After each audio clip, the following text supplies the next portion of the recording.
ஆடி மாசம் வந்தது ரொம்ப நல்லதா போச்சப்பா. ஒரு ஃபங்க்ஷன் கிடையாது, ஒரு இது வைக்க மாட்டாங்க. ரொம்ப நிம்மதியா நம்ம பாட்டுக்கு வாழ்க்கை போலாம். இந்த மாசமும் 2 கல்யாணம் 3 கல்யாணம் வாங்கிட்டு மொய் வைக்கிற பழக்கத்தை மூலம் கட் பண்ணணும். அது நம்ம வைக்கிறதுனாலதான் திருப்பி நம்ம வாங்கணும் போகணும் இருக்கு. இதுக்கு ஏதாவது ஒரு சட்டை கட்டினா பரவாயில்லையே, மொய்யே வாங்க கூடாது வைக்க கூடாதுன்னு. மாப்பிள என்னது இந்தா மாப்பிள.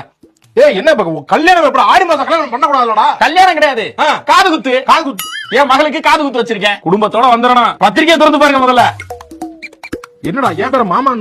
ஆமா, நீ ஒரு மாமன் தானே, அப்ப மாமனுக்கான முறையை செஞ்சுதானே ஆகணும். அது வா அங்கத்தான் நீ வருவேன்னு தெரியும் எனக்கு. ஆமாப்ல, இந்த மாதிரி யூஸ் பண்ணாதான் உண்டு. சரி பார்த்து செய்ய, நான் உனக்கு திருப்பி செய்யறேன். எது கல்யாணம் எனக்கு ஆகலன்னா ஆனதுக்கு அப்புறம் பண்றேன். இன்னைக்கு கல்யாணம் ஆகி நான் என்னைக்கு எல்லாம் நடந்து என்னைக்கு வந்துடே ஏன்டா அப்படி வைக்கிறீங்க பங்கனாவ? மொய் வைக்காதீங்க தயவு செஞ்சு, ஏதாவது பண்ணுங்க மொய்க்கு. அடிச்சாரு அக்கா பொண்ணுங்க சடங்கு 14ஆம் தேதி குடும்பத்தோட வந்துருங்க. சரி போங்க வரோம். வந்துருங்க. போங்க அப்படி போய் வெளியே வீட்டுக்கு போறீங்க, வெளியே போங்க போங்க போங்க போங்க. காப்பி இது கொடுத்து என்ன காது குத்தி இன்னைக்கு என்ன குழந்தை காது என்ன ஆக போகுது தெரியலையே. குத்திடுவோமா? குத்திடுவோம், குழந்தை குத்துங்க. அது குழந்தையா? எருமை மாடு இந்த பக்கம் வாங்க. குழந்தை இங்க இருக்குங்க. அது நீங்க வாங்க, கைய புடிச்சு கூட்டிட்டு வந்து வைங்கப்பா சாமி. இருங்க இருங்க தம்பி.